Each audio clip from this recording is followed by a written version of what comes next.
Cette semaine à l'émission, on parle de la 60e finale des Jeux du Québec à Blainville.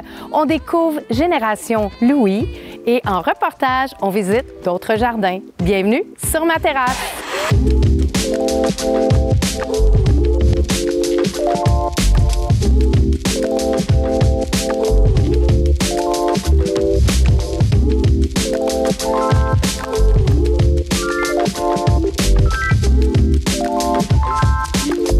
Je suis heureuse de rencontrer aujourd'hui François Rioux, qui est directeur général de la 60e finale des Jeux du Québec Blainville 2026. Ça veut dire que Blainville va recevoir les Jeux cette année?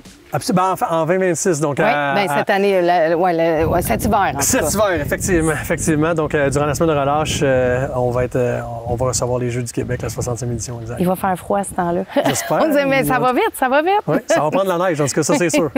Et par rapport à ces Jeux-là, vous organisez au demi-marathon.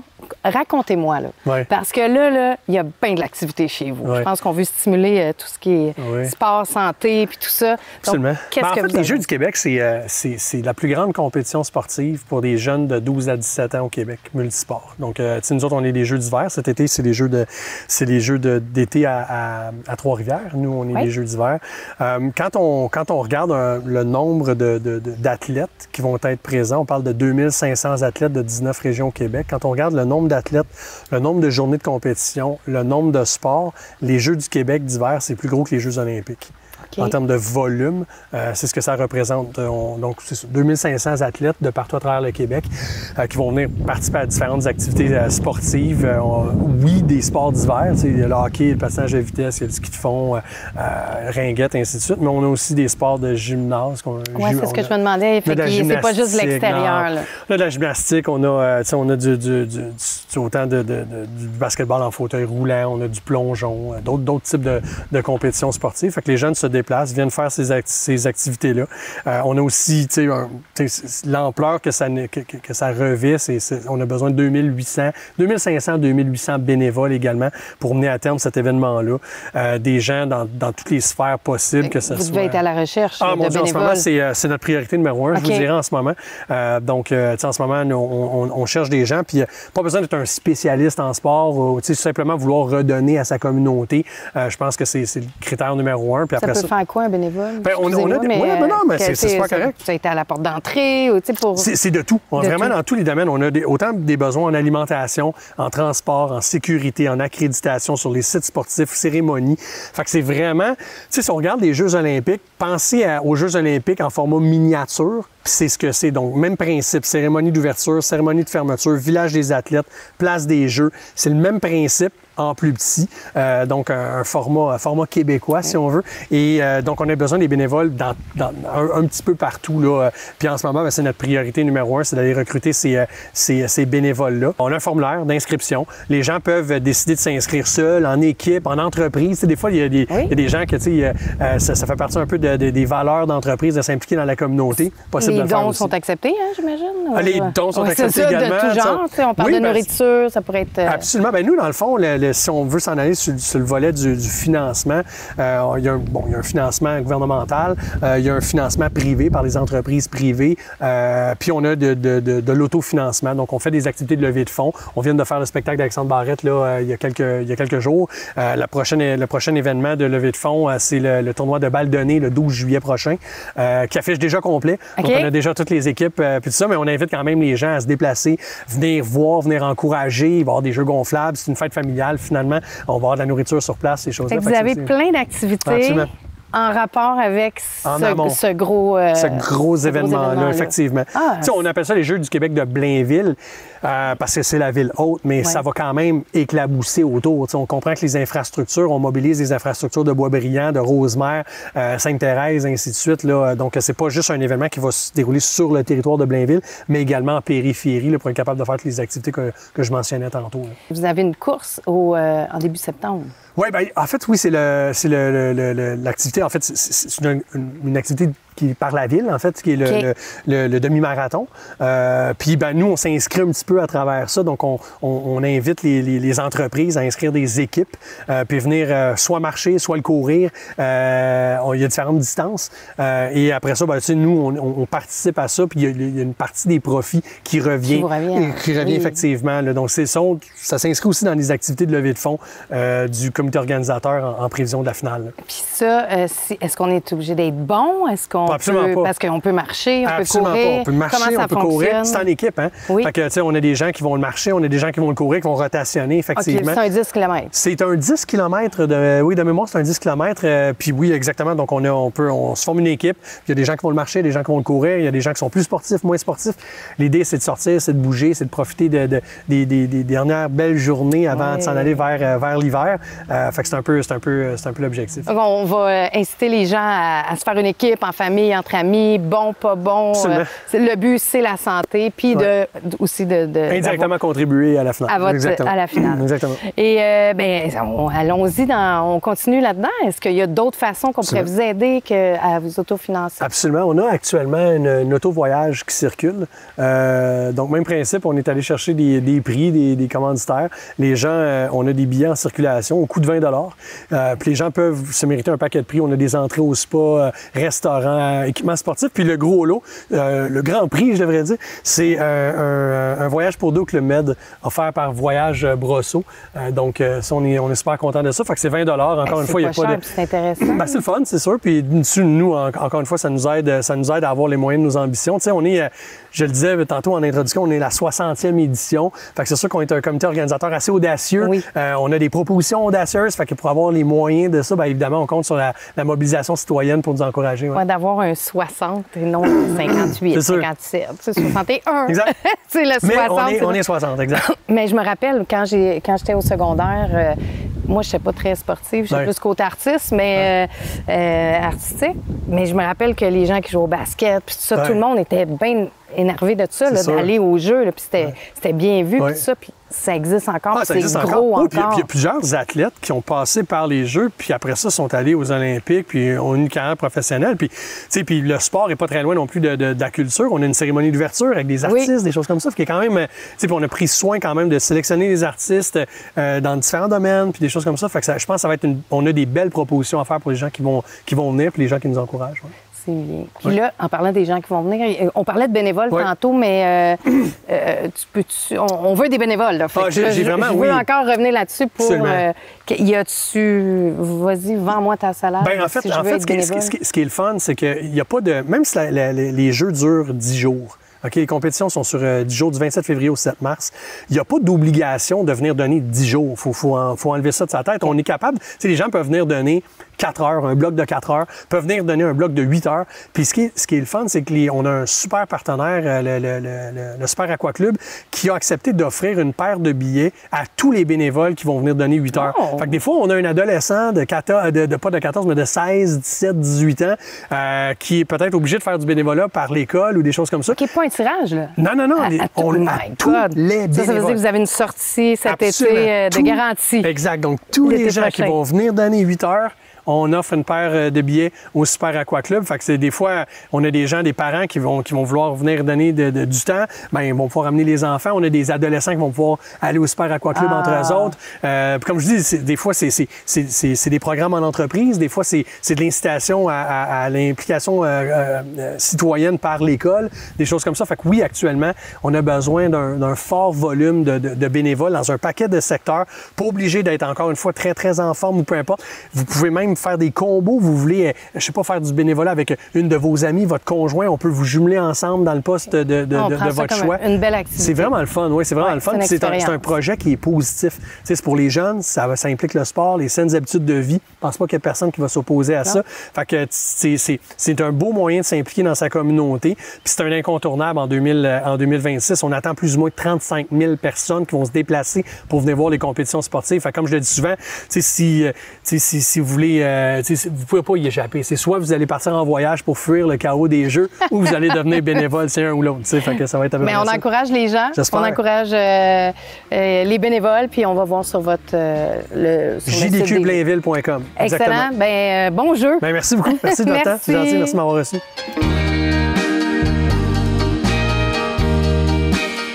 Le 2 juillet dernier, l'équipe de Sur ma terrasse était au marché public de Rosemère. Voici le reportage.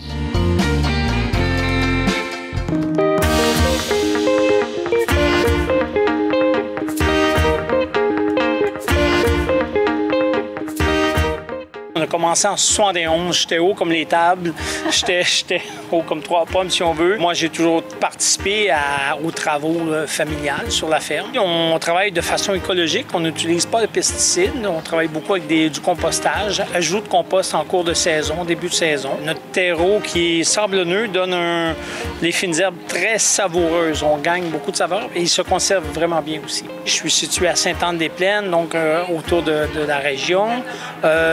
Nos manières de culture, composter au départ et planter en butte.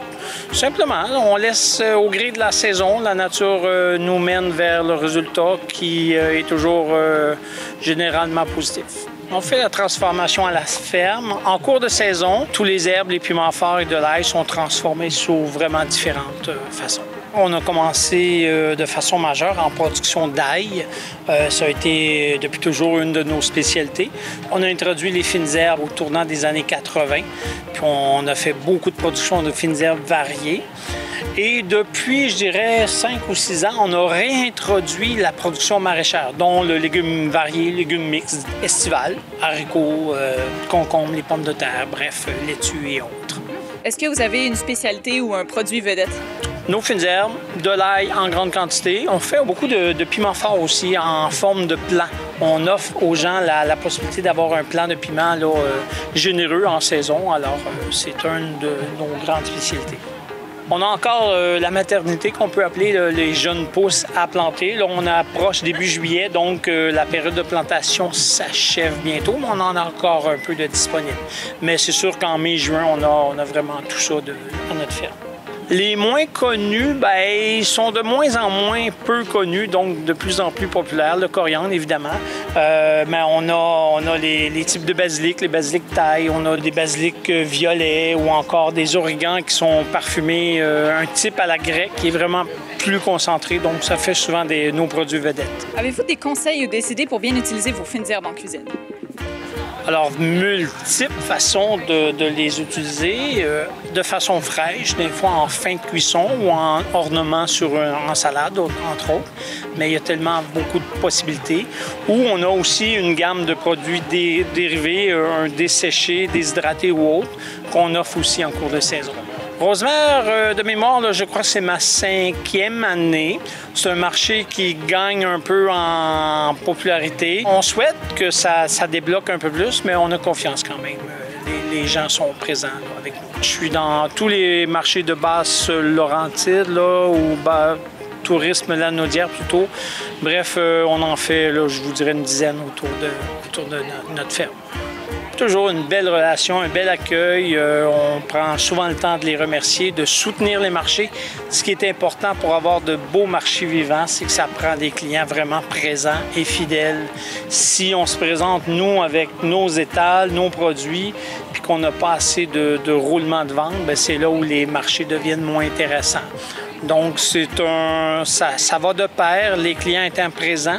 Les marchés s'amélioreront au fil du temps. C'est toujours agréable de travailler avec le public. C'est une de mes fonctions que j'aime beaucoup. C'est d'apporter les légumes le mieux qu'on puisse avec les écarts de saison qu'on a. Je m'adresse à vous, cher public, pour avoir de beaux marchés vivants. Votre présence est vraiment importante. C'est ce qui créera un achalandage et un service ou encore de nombreux produits qui vont s'accumuler sur nos étals pour vous en faire bénéficier. Alors, le plus important, c'est de continuer de nous soutenir dans nos propositions de produits locaux.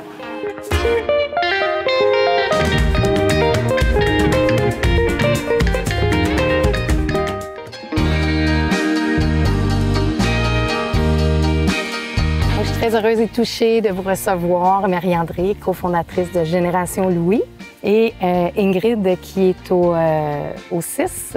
Et qu'est-ce que je suis chef de programme en santé mentale aussi, c'était Laurentide. Donc, bienvenue toutes à vous deux. Qu'est-ce que c'est Génération Louis? Génération Louis, c'est un organisme à but non lucratif pour déstigmatiser la maladie mentale. Et puis, c'est suite à une tragédie dans ma famille. Donc, j'ai décidé au lieu de m'effondrer puis de rester dans la tristesse, de rebondir sur cet événement-là pour créer de l'espoir, puis d'aider d'autres familles, d'autres jeunes pour faire de la prévention, puis qu'il y ait moins de tabous sur la santé mentale pour qu'on en parle davantage.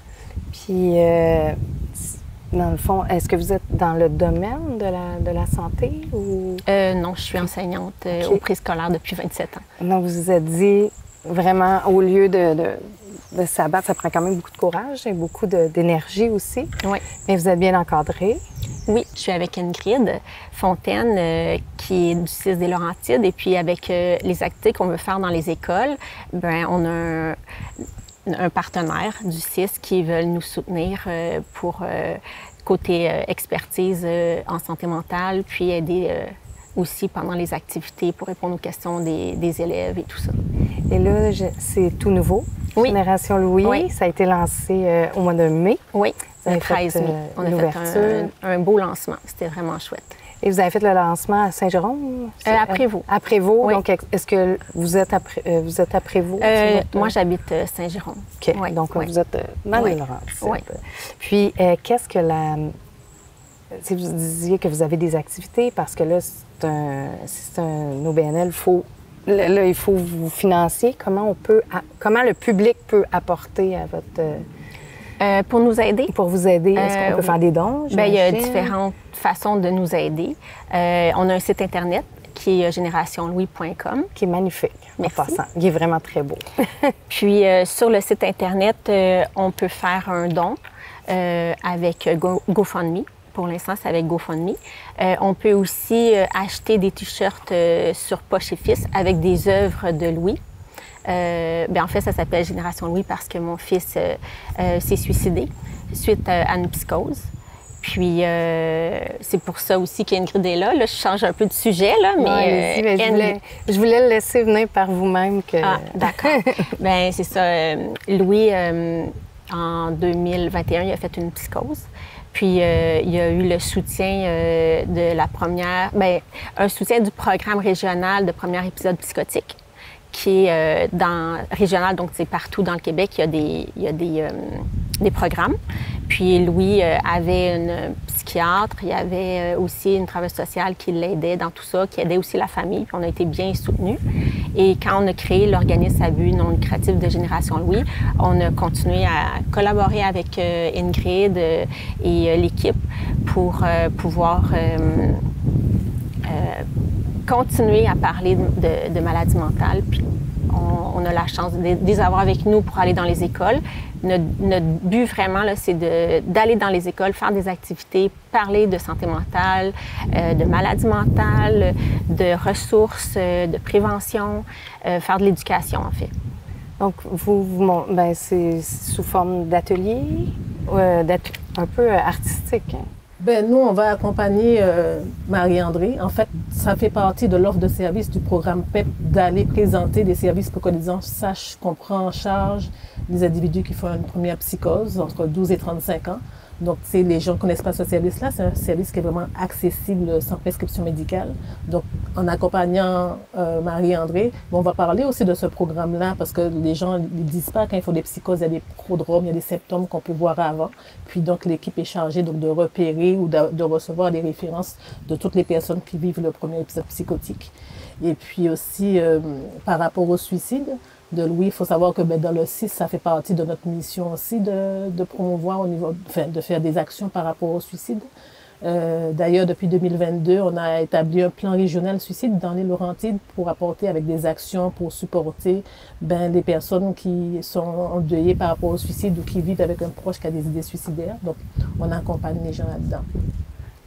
Et là, les gens, vous avez dit les âges un peu, mais je sais que souvent à l'adolescence, là, donc vous allez dans les écoles, vous allez aller dans des écoles? On veut aller dans les écoles avec Génération Oui, parce que c'est tout nouveau. C'est tout nouveau. On n'a jamais fait encore d'atelier dans les écoles, mais c'est à venir.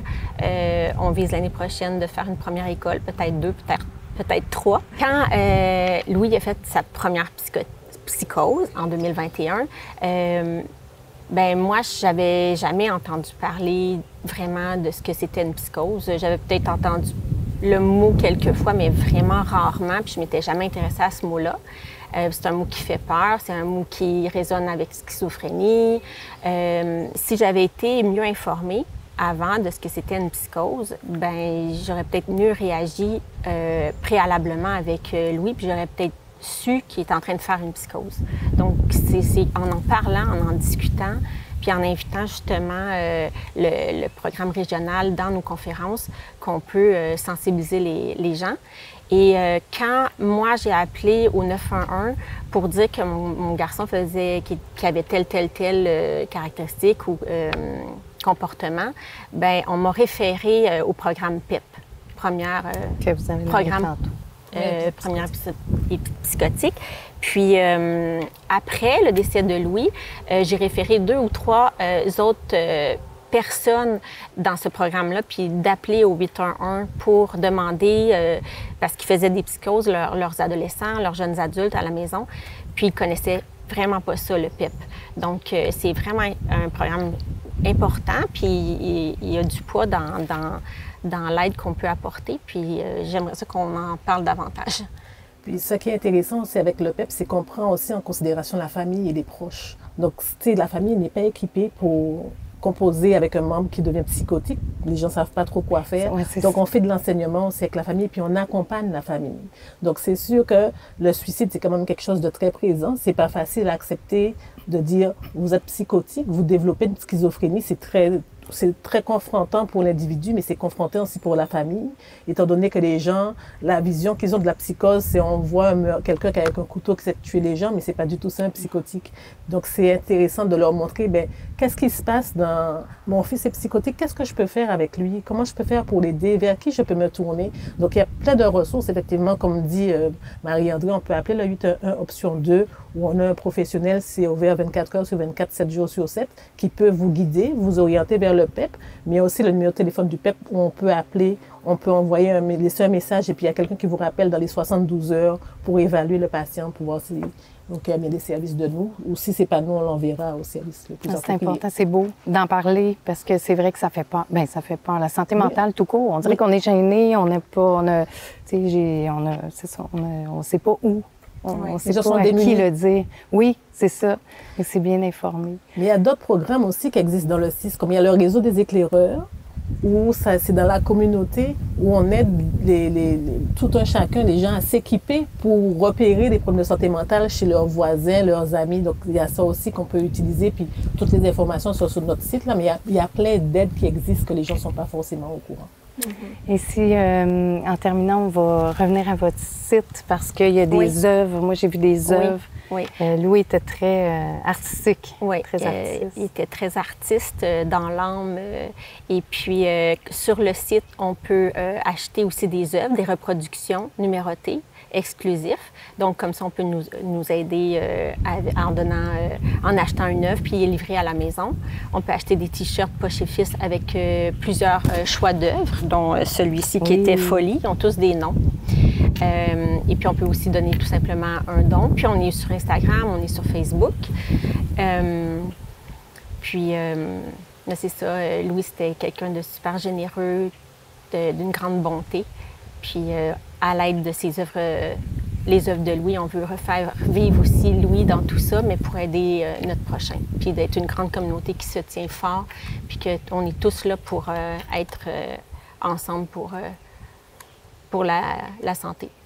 Et, en tout cas, je vous souhaite tout le bon dans votre organisme. Puis merci, parce que c'est des gens comme vous qui font la différence, comme vous aussi. Merci beaucoup. Merci. Merci d'avoir été des nôtres. Pour voir plus d'émissions, vous pouvez visiter le site web de TVBL ou les réseaux sociaux. On se revoit la semaine prochaine dans les jardins Michel Corbeil.